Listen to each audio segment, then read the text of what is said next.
Everyone remembers Doug, one of the original 3 Nicktoons. It seemed like a pretty normal show about the challenges a young boy faced in his daily life, but I always got a weird kind of feeling from it. Compared to other kids' shows, Doug seemed more negative and anxiety-centered. Doug was always worried about something, and in most episodes he would have fantasies of everyone he knew cruelly laughing at him due to whatever problem he was facing that week.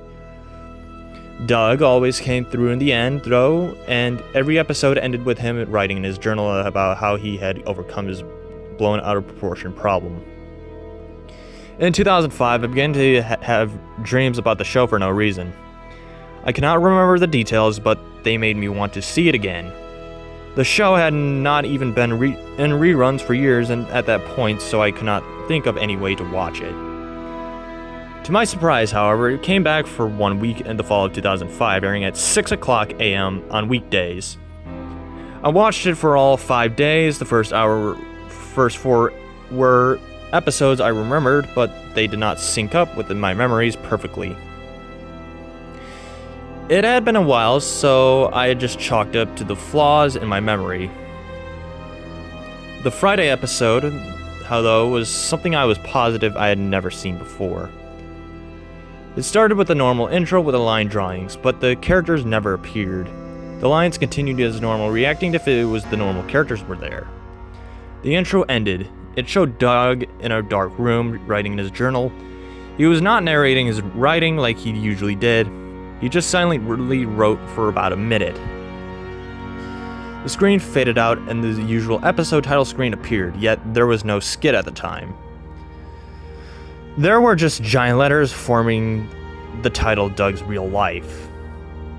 The episode opened with Doug eating breakfast. He was giving a voiceover of how there was a big test he had neglected studying for.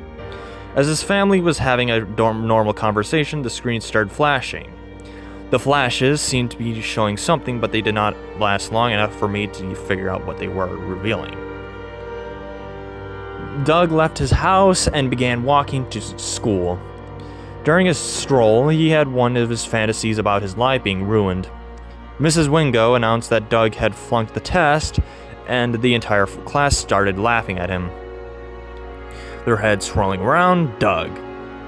This went on for longer than most fantasies, and the laughter sounded crueler than usual. When Doug got to school, the screen flashed again.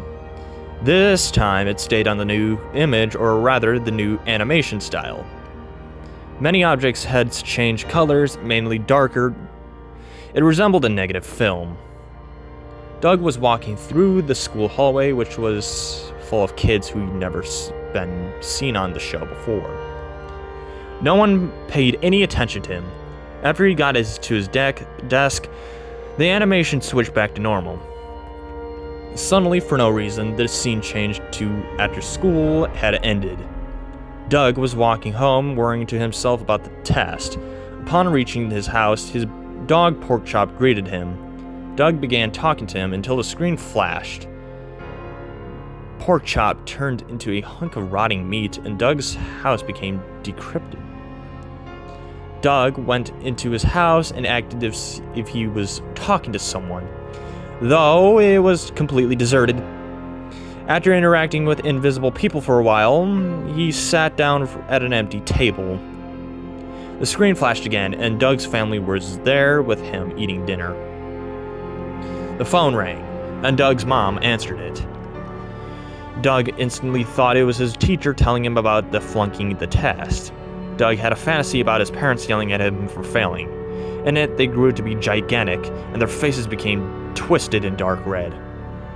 The screen flashed to the empty house. Doug was crying and apologizing, but there was no one else in the room. He went up to his bedroom, which was completely empty except for a book and a pencil. Doug picked up the book and started writing. He narrated this time. "I can't tell which one is real.